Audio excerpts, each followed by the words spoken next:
여러분, 종교 있으신가요? 한 국내 조사에 따르면 종교가 없는 무종교인의 비율은 51%라고 해요. 즉, 절반은 종교를 가지고 절반은 없는 거죠. 그런데 사실 인간은 신을 믿는 게 기본값이라고 합니다. 왜요? 인류 역사에서 무종교는 굉장히 특이한 현상이거든요. 그 증거로 아시아, 아프리카, 유럽, 아메리카 등 모든 문화권에서 종교를 찾아볼 수 있습니다. 심지어 작은 부족이라고 해도 각자의 종교를 가지고 있으니까요. 이처럼 인류는 지금까지 약 18,000개, 아니 18,000분의 다양한 신, 동물, 물건 등을 숭배해왔다고 합니다. 이 정도면 아닌 걸 찾는 게 빠르겠는데? 그럼 휴먼은 왜 이렇게 신을 믿으려고 하는 걸까요? 좀 중이병스러운 말이기는 합니다만 인간은 나약한 존재입니다. 만약 홀로 무인도나 사바나의 한가운데에 떨어졌다고 생각해보세요. 살아남기가 쉽지 않겠죠? 우리는 코끼리처럼 힘이 센 것도 치타처럼 스피드가 빠른 것도 아니니까요. 그럼 이번에는 여럿이서 떨어지면 어떨까요? 생존 확률이 확 높아지겠죠? 누구는 도구를 만들고 누구는 식량을 구하고 누구는 집을 만드는 등 역할 분담을 통해 더 안정적인 삶을 꾸릴 수 있으니까요.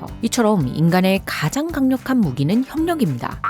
분해 아니었어요? 그것도 맞기는 맞는데요. 나 혼자 똑똑하다고 해서 우주선을 만들 수는 없는 노릇이니까요. 이전에 요 영상에서도 봤듯이 인간은 협동을 통해 지식을 축적하고 이를 다음 세대로 전수하면서 기술을 발전시킬 수 있었습니다. 그런데 이 협력이 말이죠. 은근 제대로 하기가 어려워요.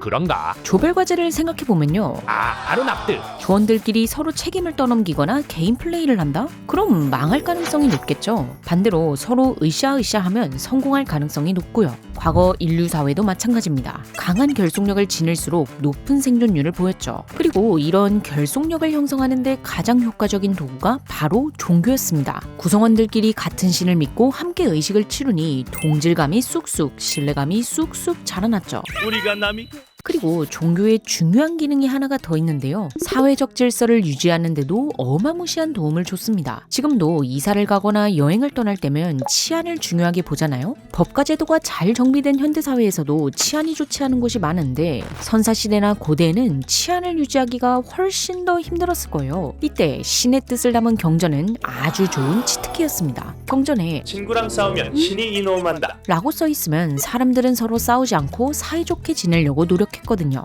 효과 장난 아닌데. 이처럼 종교는 도덕적 기준과 규칙을 제공했습니다. 이를 통해 폭력, 도둑질 등의 범죄를 줄이면서도 양보, 도움 등의 긍정적 행동을 유도해 집단의 생존율을 높일 수 있었죠. 물론 종교가 항상 긍정적으로 작동한 건 아니었고 부작용도 꽤 있었지만요. 이를 무마할 정도로 장점이 컸기에 우리의 기본값이 된 겁니다. 그래서 종교에 대한 본능이 지금까지 얼마나 강하게 남아있냐면요. 중국, 소련, 북한, 크메르누즈 정권 등 공산주의 정책을 펼친 국가에서는 종교에 제재를 가하거나 아예 금지하고는 했습니다. 심한 경우 고문을 받거나 죽을 수도 있었죠. 그럼에도 불구하고 완전히 종교를 없애는 데 성공한 나라는 없습니다. 사람들은 목숨이 위험한 상황에서도 몰래 종교 활동을 했거든요. 이것이 휴먼의 의지인가? 그런데 이제 우리는 스스로 이 본능에서 벗어나고 있습니다. 앞서 말한 대로 국내에는 무종교인이 종교인보다 많아졌죠. 사실 이런 현상은 우리나라뿐만 아니라 전 세계적인 트렌드예요. 대부분의 선진국에서 무종교인이 점점 증가하고 있거든요. 그리고 여기서 재밌는 점은 종교인과 무종교인의 뇌가 다르다는 겁니다. 한 연구팀은 사람들에게 종교적 개념을 떠올리게 한 후 fMRI로 뇌를 관찰했는데요. 그 결과 종교를 믿는 정도에 따라 뇌 활성화 차이를 보였습니다. 먼저 경전을 통해 신앙을 형성한 사람들은 언어 처리와 관련된 영역이 활성화되었다고 해요. 그러니까 신의님은 전지전능하다. 라는 문장이 있으면 그렇구나. 하고 언어로 설명된 내용 자체를 진리로 받아들인 거죠. 또한 신앙심이 강해 일상에 신이 계신다? 라고 확신하는 사람들은 주로 두려움을 조절하는 부위가 활성화되었다고 하고요. 즉 심리적인 안정감을 준 거죠. 반면에 무종교적 성향이 강한 사람은 주로 시각 처리와 관련된 부분이 활성화되었다고 합니다. 뜬금없이 시각이요? 그러니까 무종교인은 경전의 문장을 그대로 받아들이기보다는 머릿속에 한번 떠올려 보는 거예요. 이때 머릿속에 안 그려지는데. 싶은 싶으면 이건 그냥 책 속의 이야기인 듯? 라는 생각이 들어 믿음이 생기지 않는 거죠. 종교를 믿는 사람의 뇌는 신은 원래 눈에 보이지 않아. 할 수 있지만 아닌 사람의 뇌는 안 보이는데 어떻게 믿어? 하는 겁니다. 다른 연구에서는 종교적 신념이 깊을수록 두종합 활성이 약하다는 것을 관찰했는데요. 두정엽이 뭔데 과도가? 두정엽은 공간을 인식하며 나와 타인을 구분해줍니다. 이런 두정엽의 활성이 저하되면 공간적 물리적 한계를 초월하는 감각을 경험할 수도 있죠. 즉 신과 연결되었다. 라든지 세상을 초월했다. 와 같은 영적 경험을 할 수 있는 겁니다. 실제로 명상이나 몰입 상태에서 두정엽 활성이 감소된다고 하고요. 여기에 더해 두정엽에 손상이 있는 환자들에게서 종교적 신념이 강해졌다는 보고도 있습니다. 반대로 두정엽 활성이 강한 사람은 이런 경험을 할 가능성이 낮겠죠. 이는 신앙심에 영향을 미칠 수 있고요. 또 다른 실험에서는 두 집단의 뇌파를 관찰했는데요. 종교인은 직관적이고 자동적인 사고가, 비종교인은 분석적이고 신중한 사고가 우세했다고 해요. 이외에도 많은 실험에서 무종교인과 종교인의 뇌활성화 차이가 관찰되었죠. 물론 원래부터 종교를 잘 믿는 뇌였던 건지 혹은 종교를 믿어서 뇌가 변한 건지는 연구가 더 필요하지만요. 생물학적 차이가 신앙에 영향을 미칠 수 있다는 겁니다. 그리고 심지어 종교 유전자에 대한 얘기도 있어요.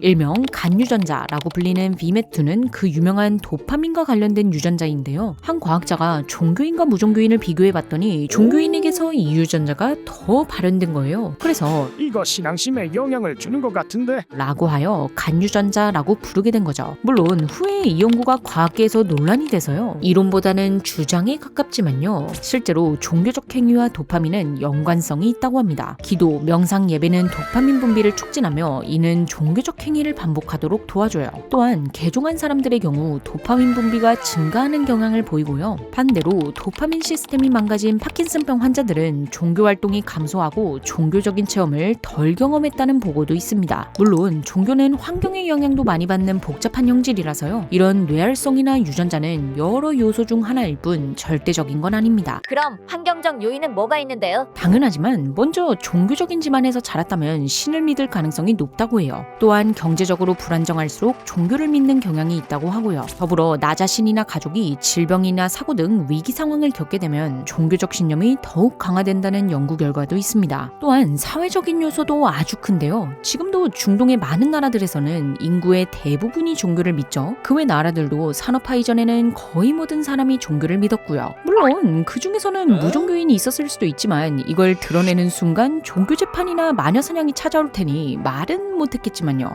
그럼 왜 최근 들어 종교를 믿지 않는 사람이 많아진 거예요? 주된 이유는 현대사회로 접어들면서 개인이 종교를 선택할 수 있는 환경이 조성되었고 도시화가 되었으며 교육이 발전했기 때문입니다. 옛날에는 천둥이 치거나 지진이 일어나는 등 기이한 현상이 나타나면 보통 신이 노했다. 라고 생각했어요. 하지만 과학이 발전하면서 이에 대한 이유를 하나 둘 찾아냈고 따라서 뭔가 초자연적인 현상이 일어나도 뭔 밝혀지지 않은 이유가 있겠지. 라고 생각하는 사람이 늘어나게 된 겁니다. 실제로 교육 수준이 높을수록 무종교 성향이 증가하는 경향이 있다고 하고요. 그리고 무엇보다도 이제 종교를 대체할 수 있는 게 너무 많아졌어요. 운명이나 삶의 의미를 알고 싶다면 오늘의 운세, 사주팔자, MBTI로 해소할 수 있고요. 내면의 평화는 명상을 통해 얻을 수 있습니다. 그래서 요즘 캄이나 코끼리 명상 등 명상 앱이 많이 나오고 있죠. 다음으로 자기개발 세미나는 우리에게 삶의 방향성을 제공해주며 고난을 이겨낼 방법을 가르쳐주죠. 사람들은 경전 대신에 자기개발서를 읽으며 기도 대신에 긍정적인 사고나 성공 마인드를 탑재하려고 노력합니다. 이외에도 사람을 만나려면 동호회를 가면 되고요. 마음이 안 좋다? 그럼 심리 상담을 받으면 됩니다. 그리고 유튜브나 클라이밍처럼 다양한 여가 활동이 생겨나면서 종교 대신에 몰입할 수 있는 것들이 늘어났죠. 그래서 조사에 따르면 종교를 믿지 않는 이유 1위가 관심이 없어서래요. 현대사회에서는 종교를 굳이 라고 생각하는 사람이 많아진 겁니다. 여기까지 종교와 무종교에 대해 알아봤는데요. 인간의 진화 과정에서 중요한 역할을 해왔던 종교. 하지만 현대에 와서 그 모습은 점점 변화하고 있는데요. 앞으로 종교는 우리 삶에 어떤 형태로 자리 잡게 될까요? 그럼 지금까지 몽구였습니다. 시청해주셔서 감사합니다.